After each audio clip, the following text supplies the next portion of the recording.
I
અને મારે મતે એવું છે કે પ્રિન્સિપલને શું કાર્ય હોય એમને ખાલી શાંતિથી ઓફિસમાં બેસી રહેવાનું અને શિક્ષકો અને વિદ્યાર્થીઓ શું કાર્ય કરે છે જોવાનું જ હોય ને.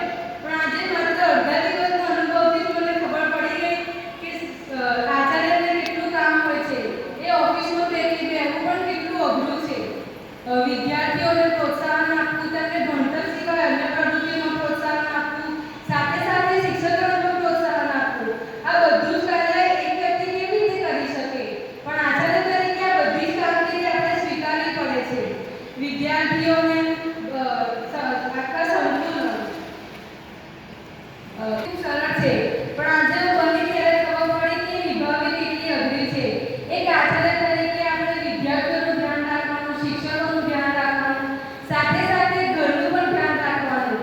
આ બધું કામ એકસાથે કરવા માટે 24 કલાક પણ ઓછા પડે.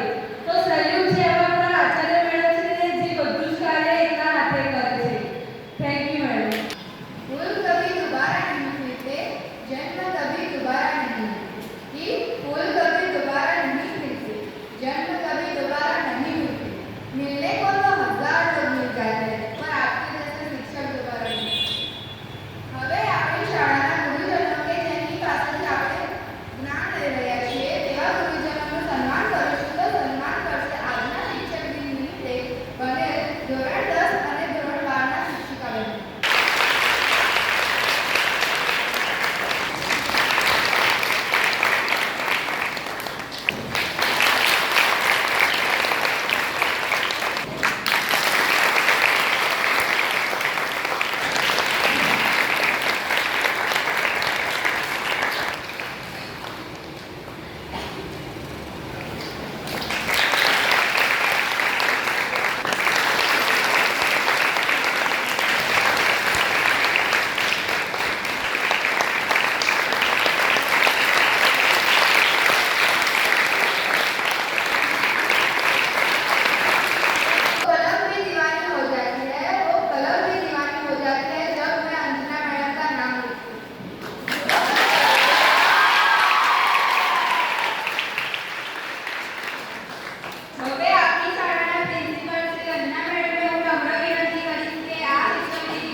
હાર્દિક શુભેચ્છાઓ પાઠવું છું.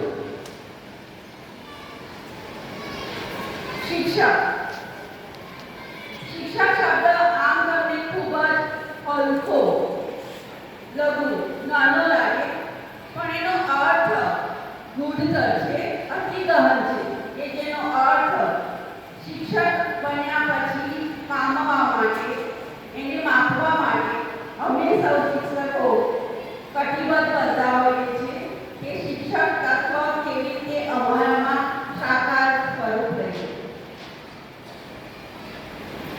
આજના સ્પર્ધાત્મકની બનેલા ચંદ મિનિટો કલાકો માટેના આચાર્ય રિદ્ધિ મેડમ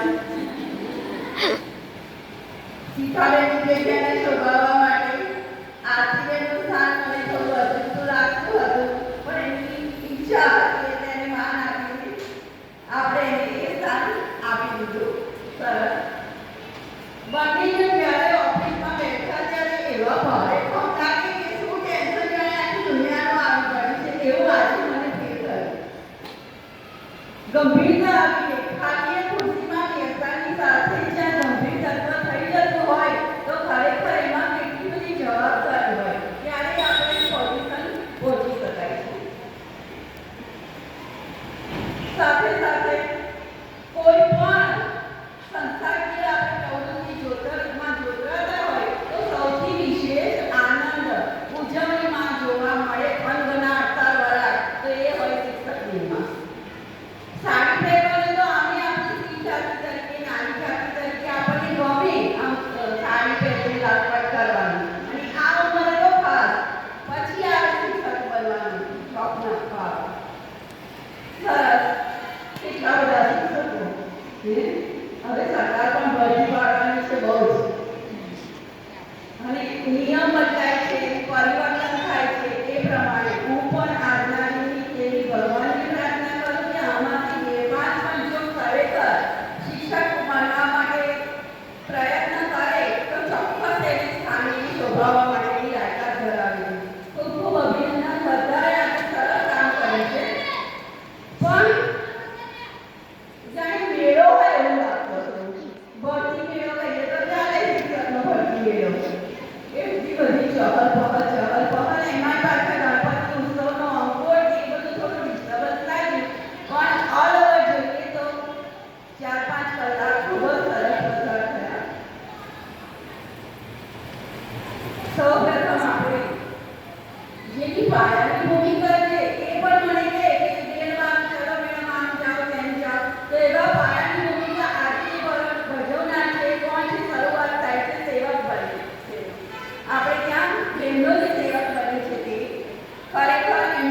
આપણે ફળે ફળે કરવાનું છે એવું તો કોઈ રસ્તાની નથી. કેવી રીતે આપણે કંઈક શીખવાનું છે. શિક્ષકે આજના વિદ્યાર્થી છે તો જિંદગીમાં પણ આપણે વિદ્યાર્થી તરીકે નીરજ વિવેક ન્યાયના આધારે જ્યાંથી અમને સારું લાગે આપણે નમન કરવાનું છે, આપણે ખોટું લાગે આપણે રિજેક્ટ કરતા રિલીફ માંગવાનું. આજના જે શિક્ષકની આપણી શાળામાં તમારી પાસે જે ગુરુગણ છે, શિક્ષકગણ છે, એમની પાસે પણ સારા નરસા અનેક તત્વો હોય. બધામાં પાસે આગળ સરખી ના હોય એવું એમના પણ ગુણો સદગુણો બધું જ હોય. આખરે તો અમે પણ શું છે? માણસ છે. એટલે માનવ માત્ર ભૂલને પાત્ર એમ કહો તો પણ ચાલે. ભૂલ બધાની થાય પણ ભૂલની પરંપરા ન થવી જોઈએ. તો વિદ્યાર્થી તરીકે તમારે શિક્ષણમાં જેટલું સારું છે બધું ગ્રહણ કરવા કોશિશ કરવાની અને એનામાં પણ જે ડોમેક હોય ખામી હોય એની અવગણના કરવાની. તો તમે વિદ્યાર્થી તરીકે આગળની આગળ વિકાસ કરી શકો, પ્રગતિ કરી શકો. વિદ્યાર્થીના સ્થાને તમે એક આદર્શ વિદ્યાર્થી આદર્શ નાગરિક બનો અને મારા સાથે